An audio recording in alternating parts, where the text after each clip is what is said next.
Welcome to the worst sports channel on YouTube, Hot Garbage Sports with me, Coach Ryan D. And we have a game 7, baby. I love it. The Islanders take it in game 6 to the Lightning. This is definitely by far the most exciting game in the series, in my opinion. I know Islanders fans are going to talk about the Puloch play, but to me, this wins out. This wins out. It wins out for a couple reasons. One, well, maybe you should stick around to the end of the video to find out while we roll the intro. Roll it. Here's Lemieux. The center penalty coming up. Look at Lemieux. Okay, so we grew like gangbusters. We just had our most successful video ever. Again, 12 weeks into this. I'm brand new to everything. Graphic design, editing, all of it. So if you have found your way to this channel, please smash the subscribe, hit a like, join us on our way to 2,000 subscribers. We just hit 10K views with our Habs video. Let's try to get this one to 5 Islander and Tampa Bay fans. Why not? Why not? Thank you all for being here. I appreciate all of the comments you leave. I read them all. So what made this game more exciting to me as a fan over the Puloch play? And I mean, 8-0 Lightning is pretty cool too if you're a Lightning fan, but that's not generally like exciting hockey, but it's something to talk about. What makes this game so exciting is that the Lightning were up 2-0. 2-0. And Vasilevskiy was looking like a brick wall that couldn't be solved. He is absolutely one of the best goaltenders in the NHL. And the Islanders were buzzing. I could feel it. I'm sure Isles fans could feel it. I'm not sure how Tampa Bay fans felt, to be honest. Let me know in the comments, just because I'm not a fan of either team, if you will. I have no bias in it. Doesn't really matter to me who wins this series. I like them all. LGI. Tampa Bay, I like them. I do. But like every other fan, I feel uncomfortable with the $97 million cap hit and 2 players, $8.5 million, $9.5 million coming back. I know there's rules. They're not actually cheaters. Call them cheaters all the time because we are trolls. But it kind of feels like, you know, the New York Yankees playing, I don't know, the Pittsburgh Pirates. Not to knock Islander fans who like the Yankees, but I kind of end up going for the Pirates because why not? They're a $40 million team versus a $132 million team. Formerly, I think they got over $200 million. Not a diehard baseball fan. That's why we don't talk about this channel. We don't like to look silly. So I am a fan of both squads. Lots of Canadian players on both teams. I like them both. This was an exciting game. When you are up 2-0 and Vasilevskiy is looking as hot as he can look, it really just felt like the Islanders wanted it and were going to take it, but like Vasilevskiy was going to steal it. That's how I felt in this game. But then it doesn't happen because 2 goals, glove side, baby, like Gunner Stahl, not going blocker side, Roof Daddy glove side, D2 style.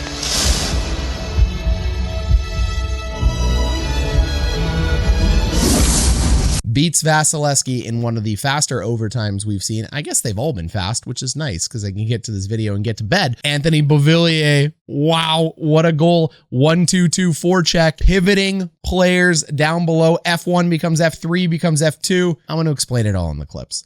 This was just a good game. And Kucherov, he's out.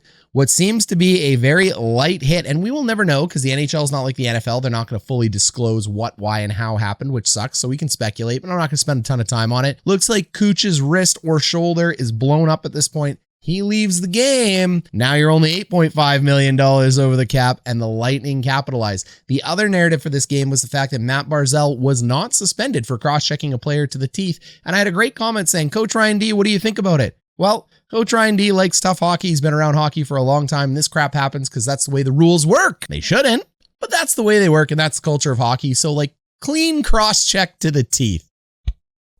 No suspension, but a body check's worth 4 games. Digressing. Chris Lee stinks. We know he stinks, but again, you don't get to the NHL as a referee by being, bad at your job, to be honest. I mean, he's at the highest level he can be. So Chris Lee does Chris Lee things and completely ignores penalties that should be penalties. And I really just think the media, to be honest, the hockey media is saying they're sick of referees and the way these games are handling now because fans are. They're just getting on the side of the fans. And I think the fans are right. I'm with you on it. I just don't think the NHL is going to change. That's my soft opinion on this. Everything is subject to change. I couldn't get a playoff prediction right. Okay, let's go ahead. Let's break down the clips.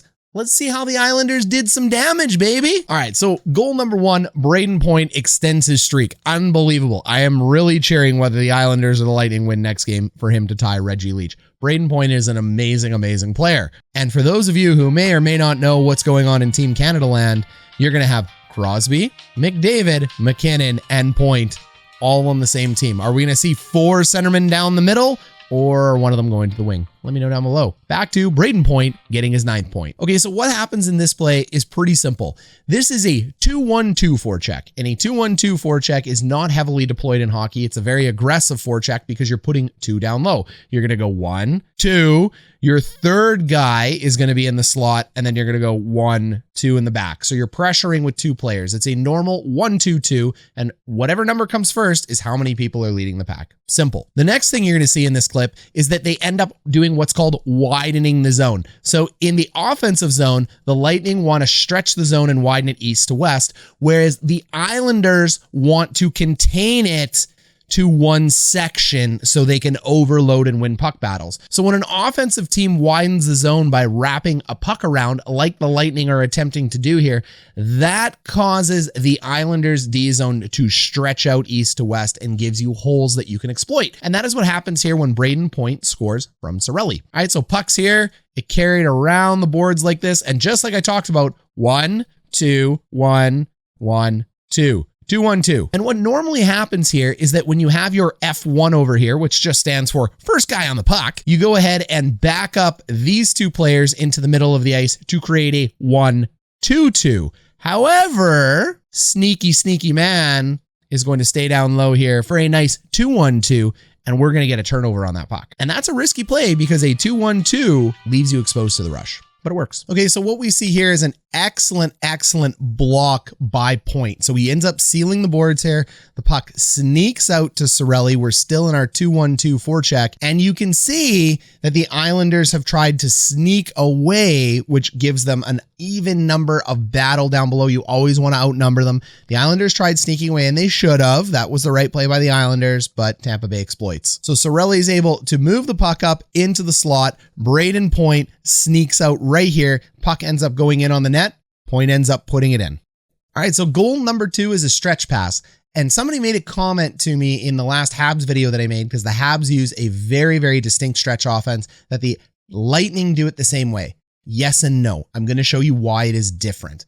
It's different because the Lightning leave the zone when they have full control of the puck. So remember in the Habs video, we talked about the fact that the Habs are leaving the zone before control. So they're getting a jump on it when the puck is in dispute or when there's a battle, meaning the Habs don't have the puck on their stick and they're playing a 4-on-4 in the zone, sometimes even a 4-on-3, because the stretch winger from the Habs is pushing the defenseman back of the Knights. Tampa Bay usually does attack in 2 and 3, sometimes 5-man units. They do use a stretch pass, but they use it properly as per pragmatic hockey coaching. Let me show you. Okay, so we have Cirelli here, our goal scorer and our high winger. We would denote this in the D zone as F3. So forward 3, he's not forward 1. Brayden Point is going to be down here as forward 1, and he is in a disputed puck battle right over here. Notice in a disputed puck battle, what do you see? You see skates pointing towards the net. You see teams in good D-side positioning. No one like the Habs is cheating their head, swiveling, looking to leave. That's a very important thing to note. They are worrying about their D-zone first. So we're going to go forward a couple frames, and now we're going to see Andrei Vasilevskiy pick up a puck, and this is no longer disputed. Look at Cirelli, and then look at Cirelli's head. Cirelli's head has never taken his eyes off the puck. He just a second ago was staring down that puck. It is now just starting to turn up ice because he can see his team has full control. This is a huge difference than with the Habs. They are playing team defense in their zone and they're not leaving until they have control of the puck. That means the Islanders defense can remain in the zone. You're not stretching yet. So yes, there's stretch pass, but it's very different from the Habs. The problem is that the Lightning are just so damn fast, it looks like it is. And if you've ever watched a video where they say a team plays fast, or an announcer says a team plays fast, what I'm saying is the Lightning are actually fast skaters. Montreal plays a fast game, meaning speed of skating can be made up for by making decisions before you should make the right decision, moving the puck north to south. So the puck moves faster than the man. The Habs play fast. The Lightning play fast, but not as fast as the Habs. They actually don't. The Habs play a faster game, but the Lightning are faster skaters than the Habs. Big difference. Okay, and just to hit it home, Puloch has the puck here, and you can see Cirelli still hasn't left the zone. If this was a Habs player, he'd be at the blue line already. Nothing wrong with that, though. So the puck is now moving up the strong side wall. Cirelli has just used speed to take this path here and split the defenseman of the New York Islanders. The New York Islanders defense here, they're just caught flat-footed. This is bad defense by both of them to allow Cirelli to get behind them. Because remember, we showed he didn't leave the zone until Puloch was somewhere near this Geico sign here, right? Save money with Geico. And then Cirelli just basically ends up sneaking it in between Varlamov's pads. Nice goal. Really nice goal. So there you go. You've learned the difference between playing fast and being a fast skater. Very different concept in hockey when it comes to coaching. Announcers, they use them interchangeably all the time. Okay, so the Jordan Eberle goal, the first goal that gets the Islanders on the scoreboard, is a nasty little backhand. That is something we cannot understate. Backhands are one of the most difficult shots to stop in hockey because goalies have no idea where they're going half the time. They're extremely, extremely tricky. And actually, I think they're underused in the NHL with the exception of the backhand toe drag on a breakaway or, you know, when you're one-on-one with the goalie. I don't think enough players take backhands in the slot. Eberle does, certainly pays off. Let's take a look. Okay, so first thing you got to note on this clip. One, Barzal is so fast. Remember, playing fast versus fast skater. Fast skater is what we're talking about. He is so fast. He has pushed 3 Lightning defenders back. And this is not a good gap to have a 3-on-3 scenario. You could count it 4 because, I mean, you have back pressure here that could pick up the activating defenseman. Again, we talked about it in the last Habs video. You need to activate your defenseman in hockey. The Knights do that really well. Montreal took it away. I know this isn't a Montreal Knights video. Just go back, watch my other video. You'll learn some cool stuff. So for $97 million, this is bad gap. Let's call that what it is. Barzal should not be allowed to enter the zone this way. You need to play one-on-one, step up at the line, force a dump in, force a turnover. They don't do that. They get scored on, deservedly so. Okay, so as they're attacking now, Barzal makes a beautiful drop to Jordan Eberle, and what he's going to do now is drive the mid lane. We talk about driving the mid lane all the time, and that is going to push 1, 2, or 3 defenders backwards. This back pressure here, he is correct to start looking over to the left and not trusting here, but he does, where are you going to go? It's a very difficult choice because frankly, the activating defenseman is going to cause all kinds of problems for you too as well. So the Islanders, they're just beating him here. Okay, so a few frames later, here you go. Eberle's got the puck. Barzal has driven through. And again, look at this gap. This is a very large gap. Post-turtle, useless.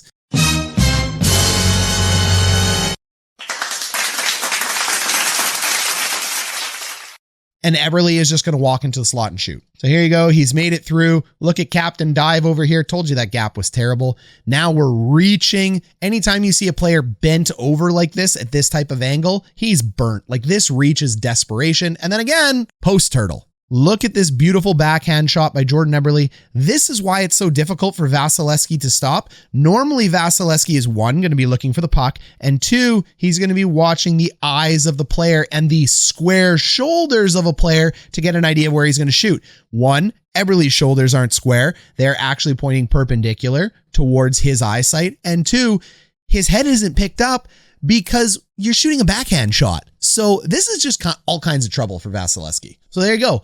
It is now 2-1. We just took a very long period of time to break down that clip, but there's so much going on in there from a defensive side and an offensive side here. It is incredible to me to think that 4 players in a 4-on-4, maybe a 4-on-3 situation end up just making 1 drop pass and a shot from the slot, but that's the trick to backhands. Normally, I would be thinking it would have been a drop to a D, a couple overpassing scenarios. Nope, not today. Great goal, Isles. Okay, so goal number 2 to tie the game is going to be all about Matt Barzal. When we take a look at Matt Barzal, he reminds me so much of Sidney Crosby on this play. This is just dirty, gorgeous, disgusting, amazing skating by Barzal. One of the best skaters in the NHL today on his edges. He is all over the zone, widens it himself, causes all kinds of problems, and Mayfield is able to capitalize. I could have scored that goal and I'm dust. The first thing you're going to see on this play is that Barzal's shot is actually going to generate wide and follow all the way around the rink like this. Why is that a problem? Well, statistically speaking, if you end up rimming your own puck around on a good chance like that, high and wide, it usually ends up in the back of your net, or at least a chance going the other way. But it doesn't in this sense. The Islanders defenseman ends up picking it up, and we lead to a goal. So there you go. That puck has gone high and wide. We're going to step up, pick it up. Here's Barzal, who's going to skate around and get a nice little pass, and he'll do a little dip-de-doodle into the middle here. He'll hit an open Mayfield for a goal. Okay, so this is just This is just piss poor D zone by the Tampa Bay Lightning in this sense. So now what's happened is that puck is going down to Barzal, and just take a look at all this gap here. Gap is always a problem. That's why you hear the term gap. What you would be looking for here is someone to support the puck. You have 3 Lightning defenders down below the screen line. You need a Lightning defender, any defender at this point. This is why hockey is hard, because this could be a defenseman doing this job at this point. Normally it's a centerman, but it could absolutely be a defenseman. You need 2 players supporting the puck at all times. You have 0 players here supporting the puck. You have 1 on the puck, 0 supporting. What is supporting? That would mean this guy would push up and be a stick length away from the puck at all times, floating somewhere in the middle of the ice here to give proper support so Barzal couldn't cut through the middle. So you can see it now, a little bit too late on that puck support, didn't gap up quick enough. Barzal is going to end up poking it out to Mayfield, who steps in and scores a beaut. And then finally, what an angle here. Like, take a look at all this daylight, glove side, fancy boy. I mean, this is a really tough angle. Very interesting to see such a big man in Vasilevskiy shrink himself down just so much to leave so much net open over his glove side. Cost him twice in this game. You might be thinking, Coach, stop picking on the Lightning. You're just being biased. I'm not picking on the Lightning. In an NHL world, when you are this darn good like they are, I understand you get confusion in the D zone, especially when it goes east to west and wide. Remember when I told you about widening the zone earlier? Always come back to something. Hockey is a simple game from a video perspective once you've broken down enough clips. But when you're on the ice, it's just so fast. It is so fast. It's impossible to explain. And these guys are world class. You get confused, you get caught. But in the Tampa Bay Lightning's case, this team, it's not really an excuse to get caught as many times as they did this game. They just didn't. I guarantee you John Cooper will look at the same tape. He has better people than me doing this. They will talk about the exact same things. Okay, so the overtime goal. We're going to talk about a 1-2-2 forecheck that the Islanders use here. This is a very standard forecheck in hockey. It's really easy to think. Put 1 low, put 2 in the middle, put 2 high. But when the puck is moving this quick, replacing each other and putting pressure on the puck is what becomes difficult. Follow me. Okay, so puck's down here in the corner, and what is going to happen is Tampa Bay is going to widen their own zone by rimming it. Now, when you have full control of the puck, which Tampa Bay did, they got to their puck first. What you actually want to do in the D zone, because this is your F1, this is your F1 on the forecheck. We call it forward 1 because they're closest to the puck. They've entered the zone first. The job of this forward should have been to do this. He should have been cutting off this pass and isolating the puck to the left side of the ice. As soon as the defending team can stretch it when they have control, remember, we want to stretch the zone when we're on offense, but defense, we want to make D-to-D plays too to stretch the zone because it doesn't allow the forecheck to work. So F1 needs to cut off that pass. If that pass doesn't get cut off, it is now F2's job to replace F1 as F1. Follow me here. And F1's job to come back and become F2 and get the F out of here. What do you mean by F? We don't talk winger, center anymore. When we're talking on a forecheck, we talk first forward in the zone, second forward in the zone, third forward in the zone. Even a defenseman who is leading the forecheck is F1 if he's the first person in the zone. The players just count it off as they enter the zone. F1, F2, F3. Okay, so here you go. F1, F2, F3. That puck is rimming around the boards. It was a purposeful play by Hedman to allow it to continue to rim. Turns out that would be his doom. So here we go. Our F2 moves out into the slot like he should. Our F3 pinches the puck like he should. Our F1 is caught behind the play, and that is all right because what F1 is going to do is he's going to replace F3's spot. So this guy who is F3 has just become F1. F1 who is F1 will become F3, and F2 is still F2. Oh, just skate us already. Hockey's so hard. Exhausting. Math. And then what ends up happening is our little F2, Anthony Beauvillier, sneaks in, picks up that puck, walks out, roof daddy shelfs it. That forecheck has been practiced 10,000 times by the Islanders and watched 10,000 times. That is a very standard forecheck in a practice to work through in a scenario-based system with stops and starts from the coaches. This is instinct, skill, as well as repetition from Barry Trotz. That is why Beauvillier ends up scoring. This isn't luck. This isn't a bad play by the Lightning. This is the Islanders out forechecking the Lightning. Simple as that. Great goal, Beauvillier. Okay, we didn't talk about Stamkos getting cross-checked into boards. How'd they taste, Steven? We didn't talk about bad reffing. We didn't talk about pretty much the most pivotal moment of this game, which was when the Islanders killed that penalty at the end, which wasn't actually a penalty, to be honest. I can't believe that's what got called. Whatever. Well, he just broke down the goals today. There's only so much to talk about. We know those are 2 big points of the game. There's going to be a ton of other guys covering those. Thank you for watching. This has been Coach Ryan D. We'll catch you in the next one.